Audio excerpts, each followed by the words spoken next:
ایسے ہی جب بندے کے دل میں یہ خوف جاگزیں ہو جائے کہ میں نے ایک نہ ایک دن اپنے رب کے پاس جانا ہے اور اپنے رب کو زندگی کے پل پل کا حساب دینا ہے، تو پھر گناہوں سے بچنا آسان ہو جاتا ہے۔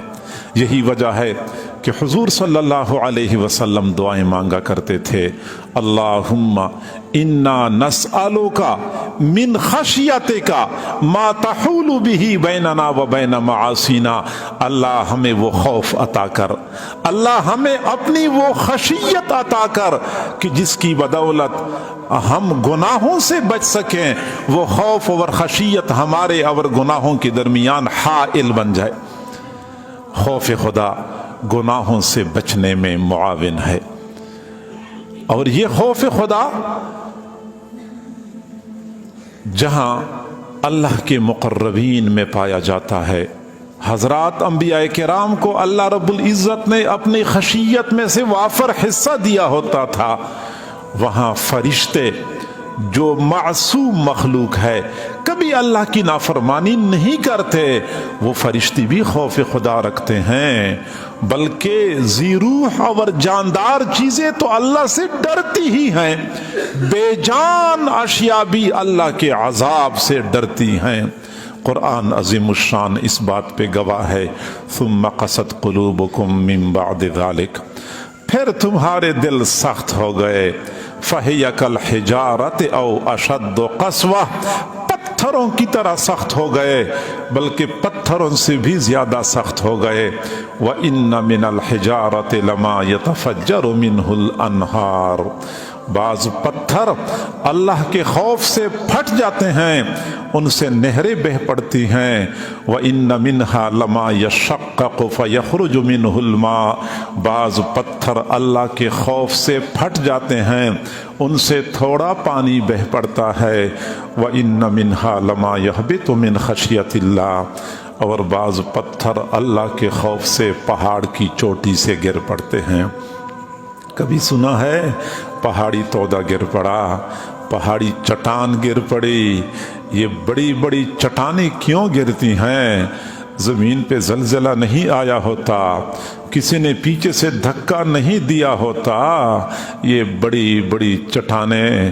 اللہ رب العزت کے خوف سے زمین پہ گرتی ہیں۔ حضرت موسیٰ علیہ السلام کہیں تشریف لے جا رہے تھے، راستے کے قریب ایک پتھر پڑا ہوا نظر آیا، اللہ تعالیٰ نے حضرت موسیٰ علیہ السلام پر معاملہ منکشف کر دیا، پتھر رو رہا تھا، حضرت موسیٰ علیہ السلام پتھر کے پاس گئے، پتھر تو کیوں روتا ہے؟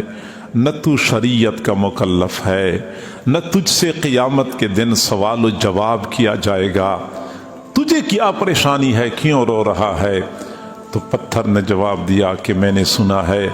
کہ جہنم کی آگ کو بھڑکانے کے لیے پتھروں کو ایندھن کے طور پہ ڈالا جائے گا،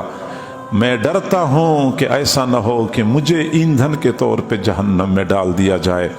حضرت موسیٰ علیہ السلام نے اللہ تعالیٰ سے دعا مانگی کہ اللہ یہ پتھر آپ کے عذاب سے ڈر رہا ہے، اس کو امن عطا فرما۔ اللہ رب العزت نے فرمایا کہ پتھر کو بتا دو کہ میں اس کو عذاب نہیں دوں گا۔ حضرت موسیٰ علیہ السلام نے پتھر کو بتایا، پتھر خاموش ہو گیا۔ کچھ دنوں کے بعد حضرت موسیٰ علیہ السلام وہاں سے گزر رہے تھے، دوبارہ اس پتھر کو دیکھا،